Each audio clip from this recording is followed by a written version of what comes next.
Tonight, we continue to feature some of Marywood-University's most dynamic student athletes. This week, you get to meet a freshman who can play not one, but two sports. She can also sing a little too. Beyond the Arch starts now.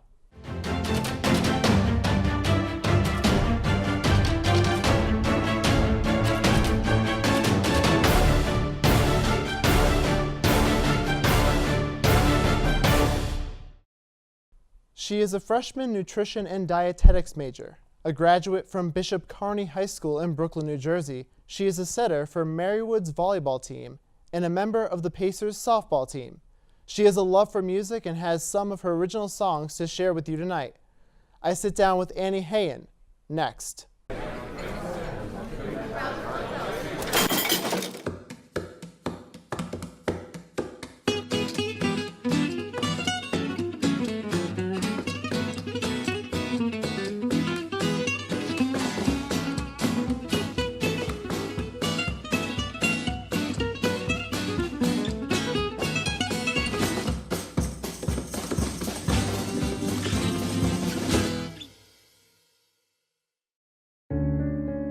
In an attic, miniature construction worker figurines aim jackhammers into the holes of a leather belt. Standing on scaffolding, painter figurines work on the back of a red high-heeled shoe while others appear to paint the tip. Under a bed, a figurine of a patient lies tucked in the pocket of a white shirt while doctor and nurse figurines stand nearby. Mechanic figurines install a SIM card into a laptop. Nearby, more figurines stand among numerous household items. Your stuff can help fund job training and placement in your community. The Goodwill and Ad Council logos appear. Donate stuff, create jobs. Find your nearest donation center at goodwill.org.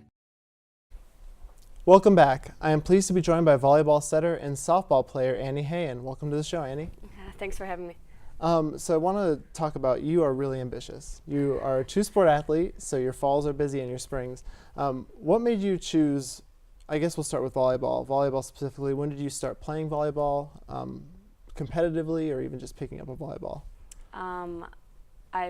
I probably picked up a volleyball somewhere in elementary school, but I guess competitively when I started in 7th grade, and I made the JV team then, so that was like a big deal.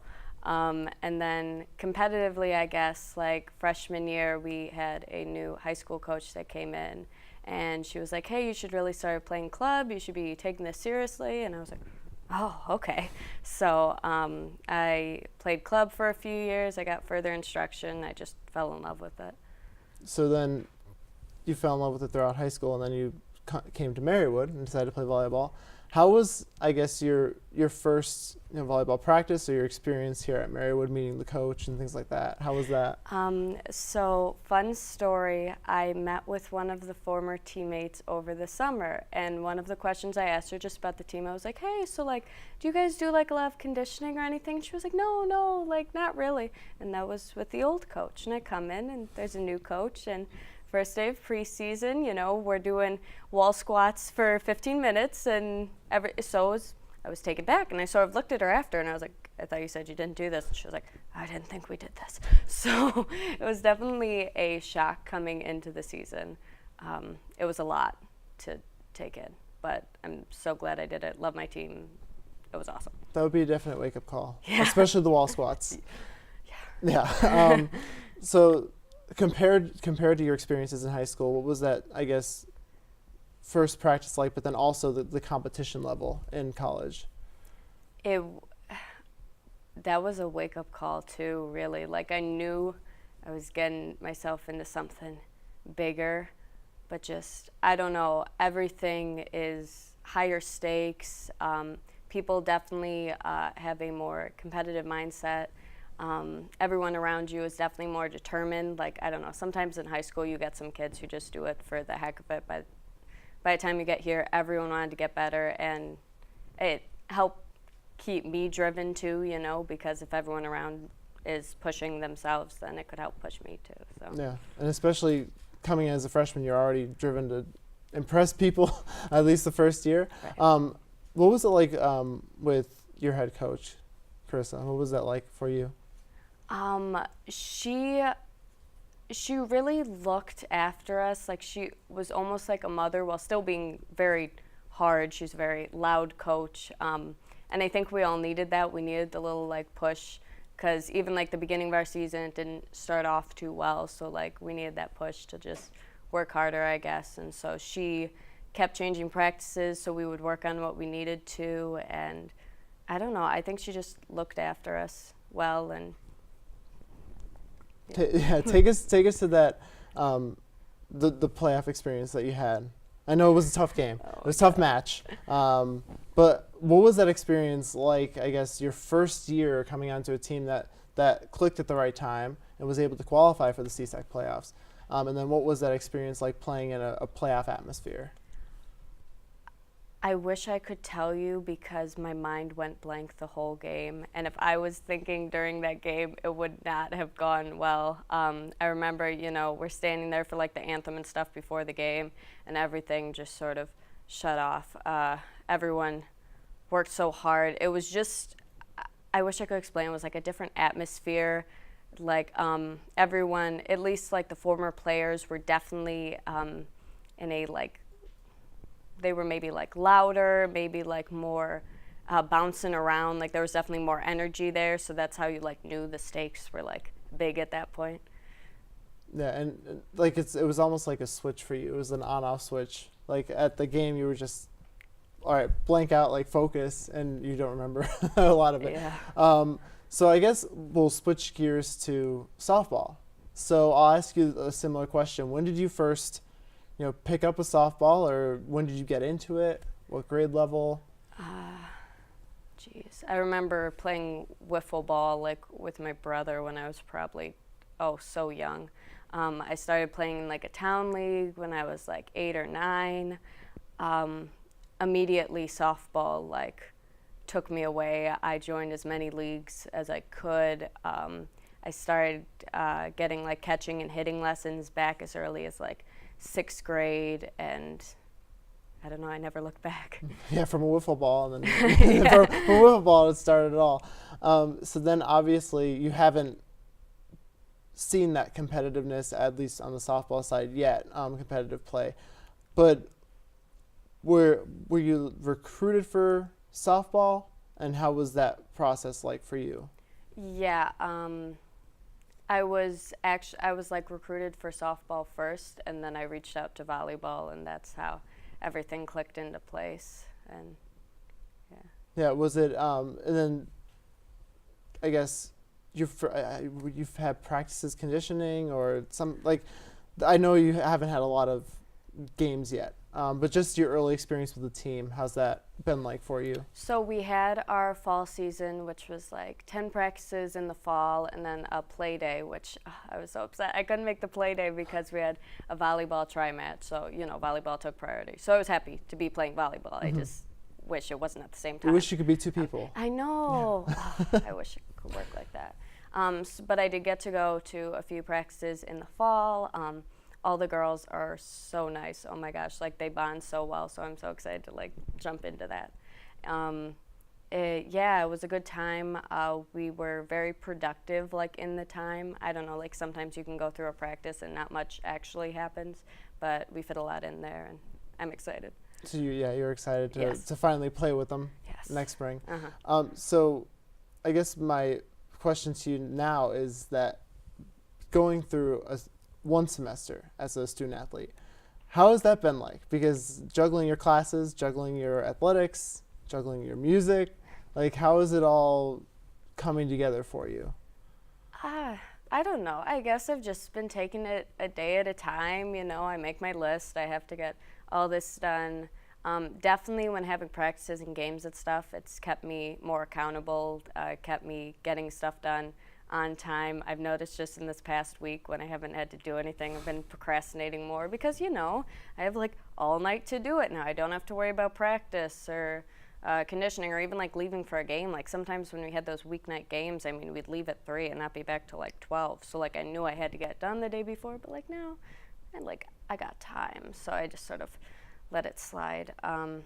It was busy, but I made it through once, so. Yeah, and just you just have to make it through the next semester now, too. Yes. I guess the last question before we go to break is, I guess for you, what is your personal goals with your athletic side at Marywood?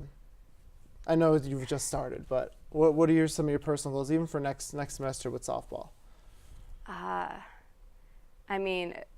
at least softball, I mean, it would be to work towards a starting spot, work to be a contributor on the team. That was my goal for volleyball, and it happened. Not necessarily how I thought it would, but it fell into place. Definitely just for both, though, would be to help the team in whatever way I can. Especially on both teams, there are such nice girls, and I'm so happy to be in a place like this where the teams get along so well. And so I just want to be able to help the team wherever I'm put. Volleyball, I mean, I've been a setter sometimes, but that was never like my primary. So to come and have to do it again, I guess it took me back a little, but that's where I helped the team, and everyone really like fed off it. So I just want to help the team where I can, really. And both teams are really good. Yeah. So I have a lot more to talk about with Annie right after this. Everything starts out small.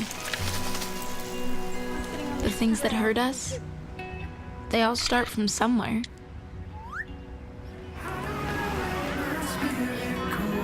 The words we say, the things we do, they can grow into something else. What was small and innocent can become big and sometimes scary. All it takes is one comment, one picture, one video for something to catch fire. But a big problem doesn't need a big response. Not at first.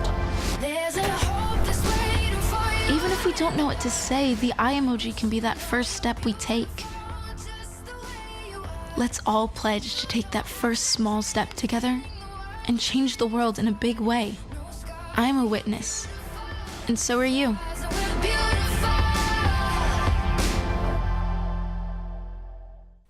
Thank you for staying with us as my conversation with Annie continues. So now moving on, you're a nutrition major. Yes.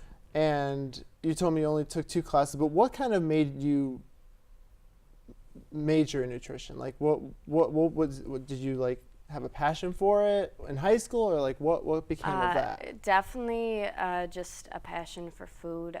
So it's been 6 years I've been struggling with multiple eating disorders. I say present just because it never necessarily goes away. I'm very stable now, have been for a few years. I'm in a very good place. I just put it present because, you know, it's always still a little there. part of me. Mm-hmm. Yes.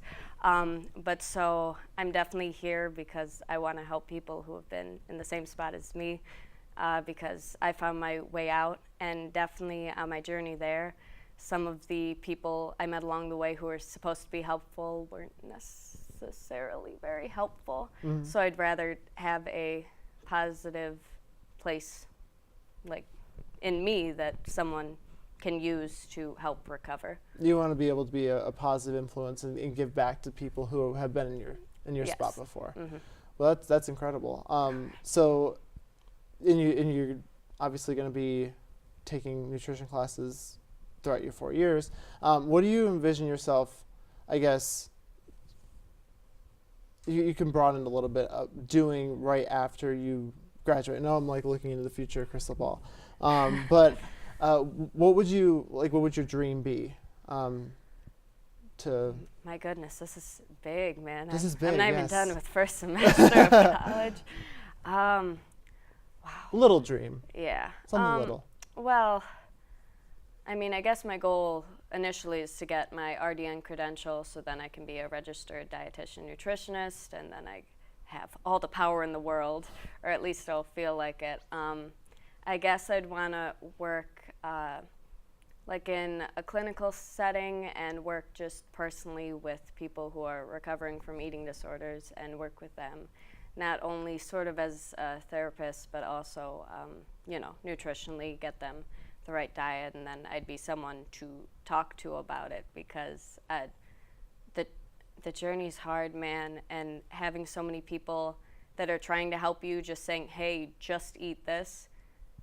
If they could just eat that, then there wouldn't be a problem, you know what I mean? So just to work with them like that.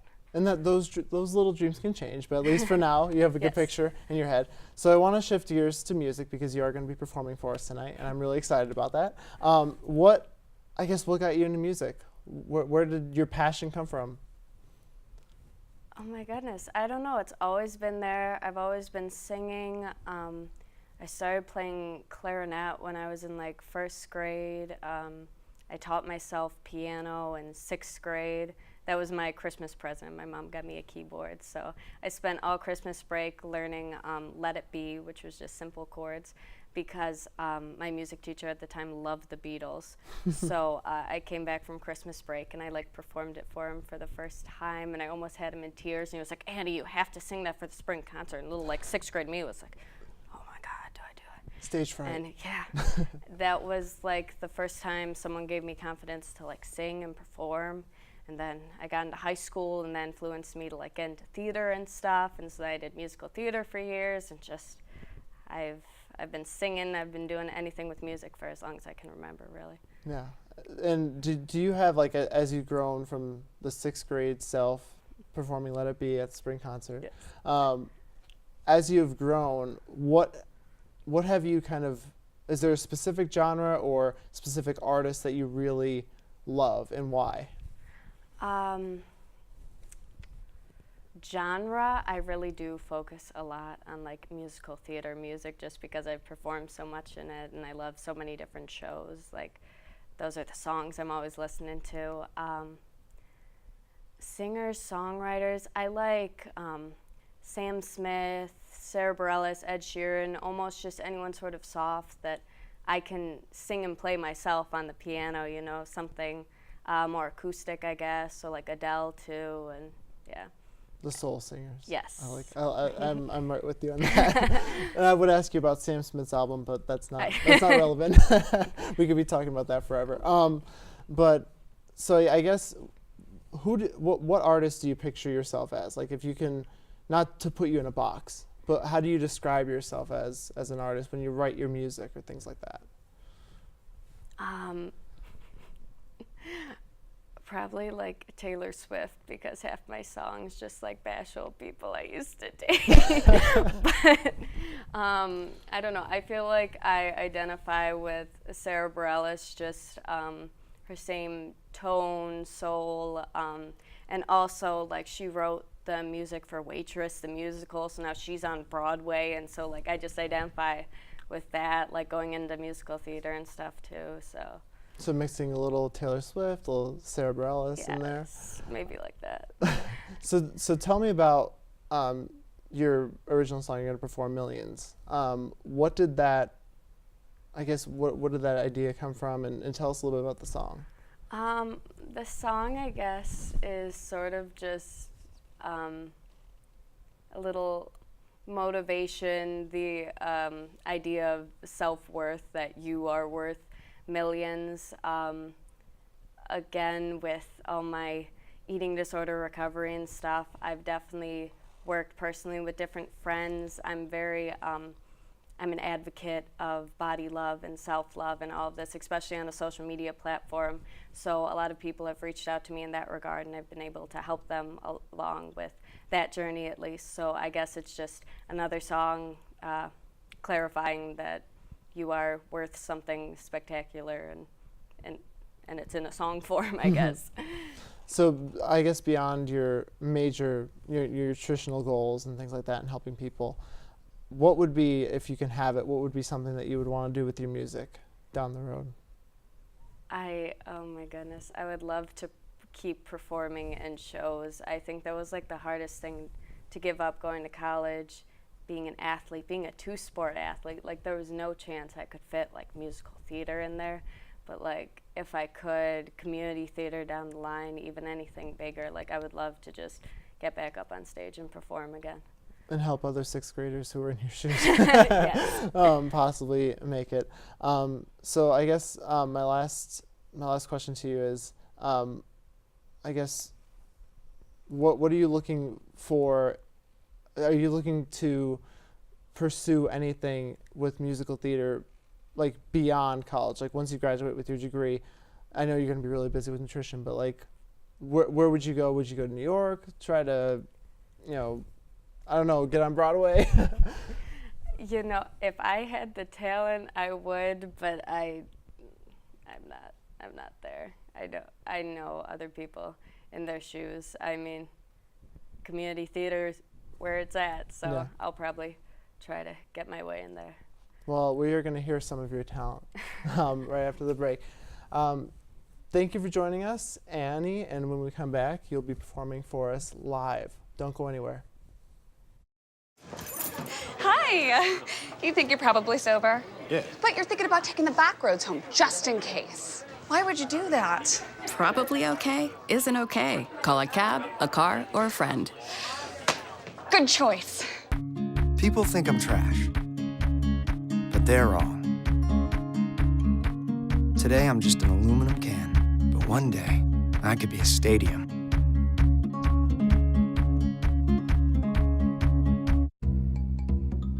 Sure, I look cute now, but when my owner lost his job, it was rough. I was living on the street, and one night, me and this Cocker Spaniel got into it so bad, I wound up looking like an ice cream cone. I cried a little bit, but thankfully I got rescued, so I'm running, I'm jumping, all back to my old self, and I'm ready to give unconditional love, even if you put a lampshade on my head.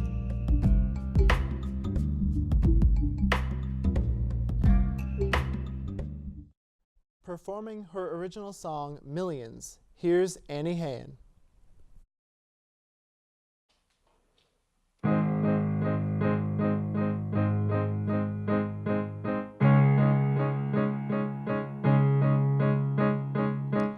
Every time I rise, every time I fall, I just try to turn the tide. Change the way I look, change the way I act, change the way I don't know why do I try to hide my feelings inside when all my feelings are there for a reason. I know, yes I know that my voice is important, worth more than I know, because I am worth millions.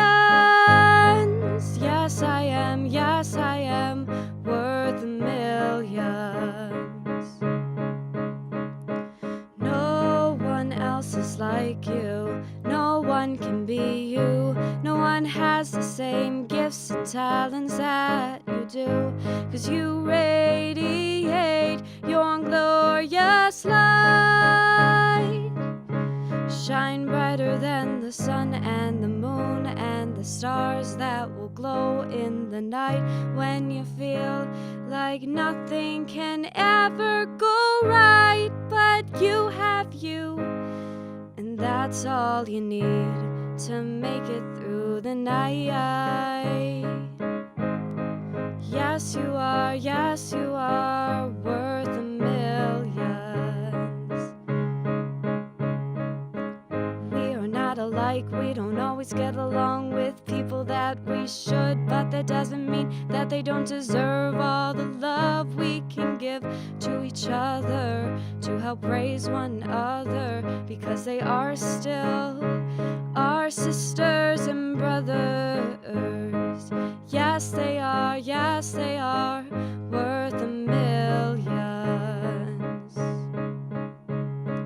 You are worth it, you are worth it, you are worth it, you are worth it, you are so worth it, you're priceless, your life is important, and so are you. You matter too.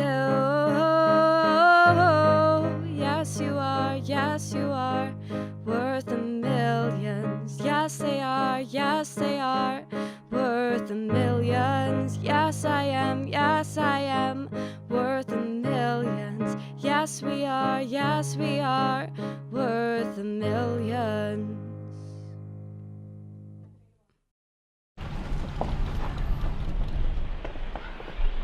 Got a quarter?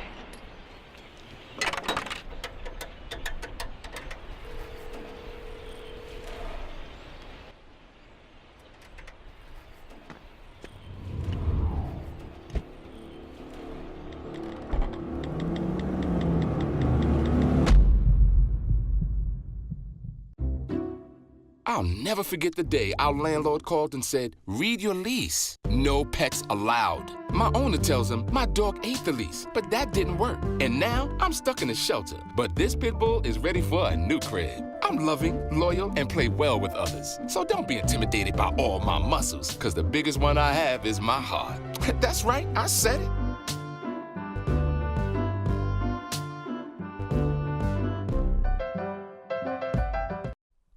Performing her original song, Honeymoon Phase, here's Annie Heyen.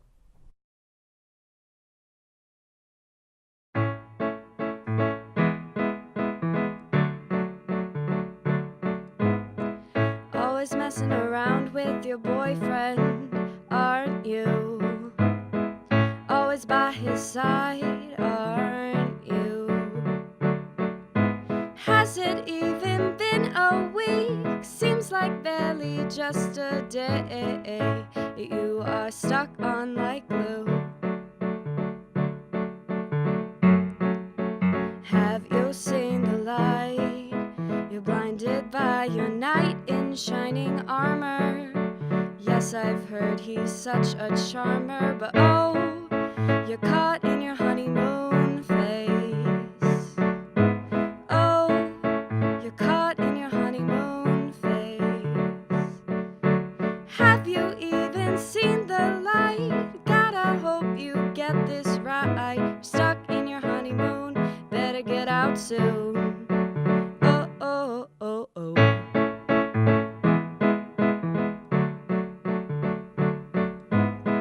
Monday, Tuesday, Wednesday, Thursday, Friday, Saturday, Sunday, 24/7, you follow his way. Dinner, movie every night, God, you must be really tight. You are stuck on like glue. Wait until the fight. You're blinded by your knight in shining armor. Geez, I hope he doesn't harm her. Oh, you're caught in your honeymoon phase. Oh, you're caught in your honeymoon phase. Have you even seen the light? God, I hope you get this right. Stuck in your honeymoon, better get out soon. Oh, oh, oh, oh. Oh, oh, oh, oh.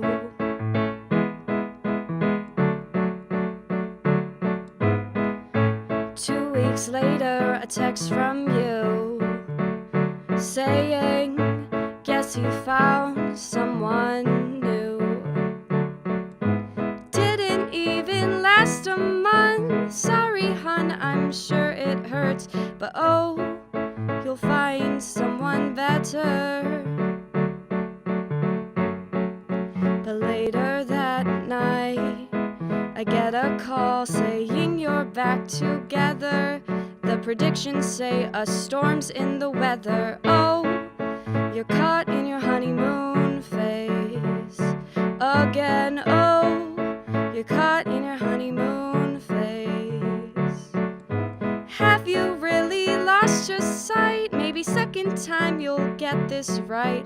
But oh, you're caught in your honeymoon phase. Oh, oh, oh, oh. Oh, whoa. Oh, oh, oh, oh. Whoa, whoa. Oh, oh, oh, oh. Hi! You think you're probably sober? Yeah. But you're thinking about taking the back roads home, just in case. Why would you do that? Probably okay isn't okay. Call a cab, a car, or a friend. Good choice. I want to thank Annie for coming tonight. I wish her the best of luck next semester. As always, I would like to thank you for watching. Next week, Julie Youngman joins us. Julie is a midfielder for the Marywood women's soccer team. She is going to share with us what it was like to capture a conference title last year. Be sure to start sending in your questions for Dr. Mary Jo Gunning to any of TV-Marywood's social media platforms using the hashtag AskGunning. Your question may appear on our season finale airing November 29th. Head over to TV-Marywood's official YouTube page to watch full episodes of the show. Be sure to follow TV-Marywood on Twitter and like us on Facebook. Thank you for watching, and I hope to see all of you back next week. From everyone at TV-Marywood, have a great night.